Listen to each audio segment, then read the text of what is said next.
Tugambyeko mu interview mabega kawo nti kituufu wateeka caveat ku bintu ebimu. Caveat bagiteeka ku bintu nga ofunye okwekengera nti bagenda bitunda oba bagenda bikozesa bubi. Ebintu bya Musumba Yiga bikyali wamu oba babitunda. Era nga mukono eddame ligamba erimu erituufu ligamba nti yasasula n'amalayo. Ate erimu ligamba nti yes yamalayo but ne bagamba nti waliwo omugagga oba afande oba lieutenant kano simanyi royi manya wati nti nawe yabadde ayagala kutwalawo paati oba kitegeera. Naye nagendayo naye kufuna chairman LC1 naye chairman LC1 nasanga tali mwalimu vice naye nabadde nyagala chairman LC1 wenyini noonyerezeeko weewaawo bankwatira naye nyagala kuddayo kunoonyereze eri Bulenga noonyereze Entebbe waliwo Entebbe ku mazzi naye yusimanyi engeri lyagendamu eryagenda eryo. Naye njagala kutegeeza abantu bwe bati aba bantu mukiwulirize bulungi nti omwana omudiringa naye si ye mwana omutuufu oba ontegeera kubanga essaawa zino estate ya Yiga teina agimanaginga oba agirunninga kubanga teina letters of administration oba ontegeera kati bw'oba ogula omuntu n'ekintu buli kintu kyonna kikyali mumanya ga Yiga. ABS ekyali mumanya ga Yiga. Bwebanga waguza yakuguza emigabo giri n'abulira 20 shares oba ebirala oba wayongerako ebirala oba amataka nimugagula eyo mbasaba nti buli muntu yenna yagula ekintu kya Yiga yagula embewo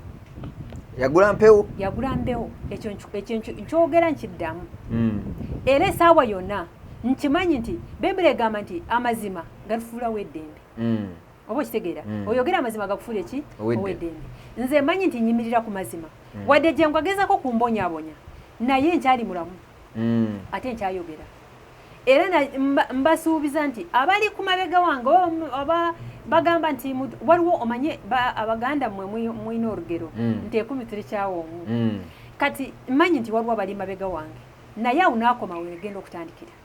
Bamaama b'abaana abalala bo oyogerako nabo? Bamaama abalala bagiving up era najjengo yakyogera tuli mu kooti n'agamba ono yambeera akayinja mu ngatu naye abalala bakola ki kati olina okugiving up talina kyakukola oba ontegeera kati waliwo n'abalala abaawasibwa oba okitegeera naye n'agamba nti kangende n'omwana wange naye mbadde mbasaba bwe banga omanyi nti waawasibwa naye oli owakuwasa si agenda kuwa omwana wa Yiga omugabo gusigala wa Yiga. Kati mbadde mbasaba mubeere beerufu abaana mubaleete bafune sheya ya Yiga muyimirire tumutya jengo muntu oba kitegeera. Nze kankubuulire nze waliwo ekintu ekintatya mu bulamu bwensi omuntu nga nze simutya. Gwe caveat wagiteeka ku kinaki? Caveat nagiteeka ku jengo ng'omuntu talina kukola kufunda kintu kyonna. Nagiteeka ku gundi ku sente eza accounts ate properties zino ezo properties no kati kubanga kati bw'oteeka ku jengo we endagano yaba akolera oli eba eri nfu oba ontegeera bulungi kati bw'oyanga omuteekako nga ye oba omumaze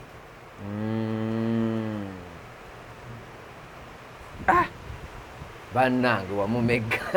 namumega naye ekinjagala kiri kintu kimu obwenkanya. Naye abantu bayinza okudda ne bagamba omukazi afa ku mwana we yekka yanaabeerayo. Ekyo twakyogerangako kubanga ne buli wantu wonna wongenda nyogera ku baana ba Yiga. Toyogera ku mwana we yekka? Kubanga mba njagala nti ne bweba bakibaganya bwebanga era ne gundi ne ward administrator waliyo file na grow file kati mba njagala nti bwebanga bali abaana 5 oba 9 bonna bayingire eddani oba ntegeera bulungi bwebanga waliwo okugamba nti onatwale kino babe bamanyi nti abaana ba Yiga bonna balina okufuna sheya si baana 8 si baana 8 kubanga eteeka ligamba ne baba 10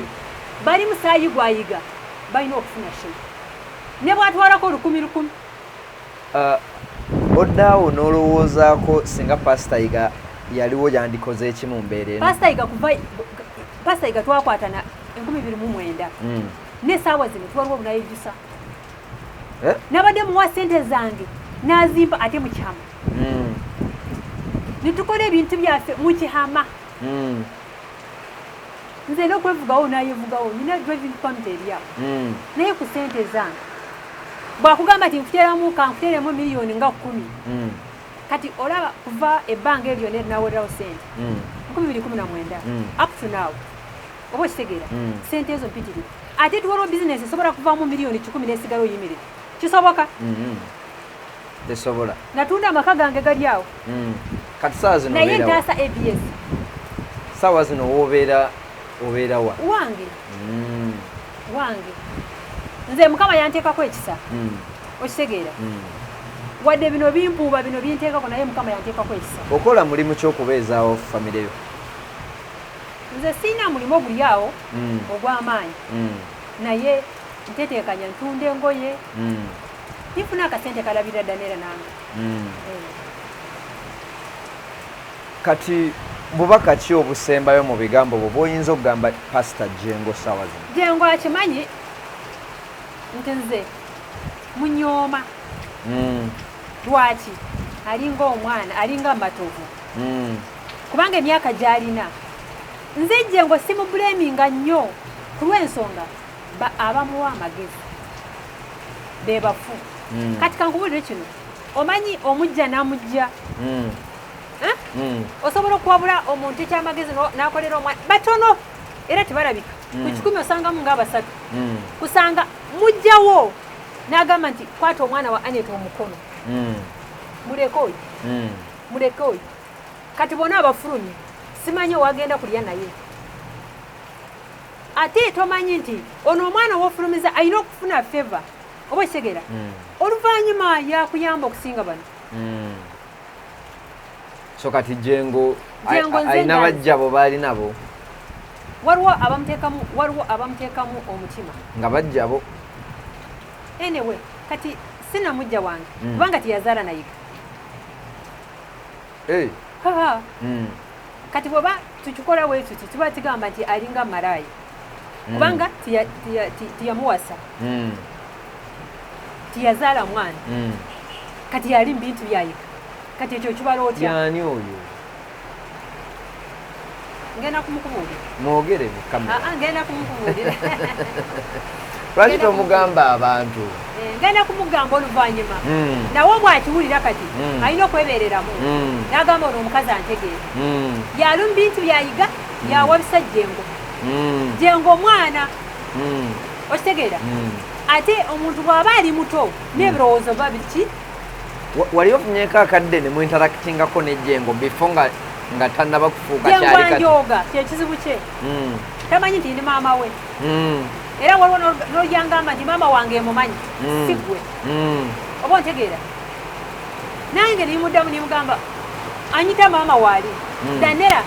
anyita maama ekyo kimala ne bwoba otamanyi oba ontegeera kati ayina ekizibu ekyo ayina ego ekyokunyooma tayagala ayagala nfukamire ate tamanyi nti ndi maama we oba okitegeera ayagala omufukamirire omwana tobola wanagana kugenda mu kansolingi ze ate egende mukukolamu ki omwana asobola kukansolinga ki nze nyina okumukansolinga emyaka ginyinemu nzaala Jengo ne bweba ntamuzaala nga ye naye ekitiibwa taata we kyeyabadde ambadde alina okukimba kubanga ndi maama we oba okitegeera naye ekyo takyagala. Twawulirako emabegakawo nga kojja Kimbo wa ABS agitwala ate gwe ezo estate z'otunuulidde ez'okulabirira abaana bino byo mwakomawa ku bya kojja Kimbo? Kojja Kimbo simwogerako nnyo kubanga kojja Kimbo yabadde mutuufu ku lw'ensonga kojja Kimbo yabadde yawadde ssente ze aguze emigabo ate ebyagenda okugula yabadde batuyise tuteekako emikono ate emikono tumanyi oteeka ku mukono bigamba ki nze naganda ningamba sisobola kuteeka mukono ku ABS ebuntamanyi ebintamanyi oba okitegeera Koja Kimbowa yagula emigabo 2 yagigula ku Jengo oba okitegeera kati omusajja nawe yabadde ataawa amuweereze ki amuweereze endagaano tuteekako emikono tulambe nti Jengo yakola ki yatunda emigabo okwange teguliwo era nakubira n'Ekimbowa nimugamba Kimbowa bw'obanga waguze emigabo ya Yiga waguze embeho esaawa yonna nze si giving up ndi mukazi atapowa paka maliriza ekintu kyange ekibuuzo ekidirira ekisembayo olowooza source of income kukulabirira abaana b'omugenzi Pastor Yiga eriki ekyo kya Jengo kubanga Jengo yamanyi naye kimanyi counseling service oba kitegeera ate yo church eneekula kati awo abantu bwe babamuwa sente ajja ebiri temporary oba kitegeera ebisobola kubayitawo abaana kati is there any one good thing Pastor Jengo kye yali akoze naawe n'ogamba yadde tugugulana naye ayinayo ekirungi tusaide yange nze twatandikira mu kulwanagana n'essaawa ya leero kati awo sisobola kukulimba kubanga mukansolingize sigendamu oba kitegeera ebyange nange ndi byange resolution olowooza muyinza kukola ki saidi eyange senganze mwenna kubanga oli famire ya Pastor Yiga ndi famire ya Pastor Yiga muyinza kukola kinga famire okulaba nga okumuddirira n'okusooka nampa miliyoni zange 10 kubanga amaka gange nagatunda ganduma ne b'okuba oluggi njakwe byagamba nti Yiga bunaabadde njagala kumuwa ng'omusajja owange twabadde takiteeka mu ndagaano oba ntegeera bulungi naye yakola endagaano eyo amanyi nti ge maka gange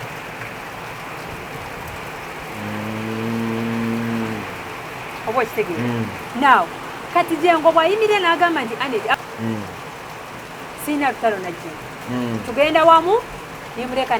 n'alayira ate nze nzeka muwerekera n'okumuwerekera naye ebintu ebyo aba atalibikola nze ne Jengo twaliwo okukwatagana mpozi wagambye kaviyo tewagiteekako nga mukyala wa Yiga eddaame lye twawulira mu kyaki nga Yiga yagala talinayo mukyala ate si lyamazima ogamba njagala kukubuuza Yiga yabulamu omukazi gana ayesiga n'asobola kumuteeka mu ddaame siyinza kumanya siyinza kumanya kitegeze eddaame situufu eryo eddaame nalukuba nnyo naera nawe Jengo akimanyi lituleetera okukayana kubanga bw'ogamba nti abaana ba Yiga bali 5 oba 47 oba 6 nga bayogera ate mu ddaame liri yogera abaana 15 n'abasatu ba DNA etuufu gwe walijjawo ekyo kireke thank you so much kale nange yeyanziza nnyo kale yeyanzeege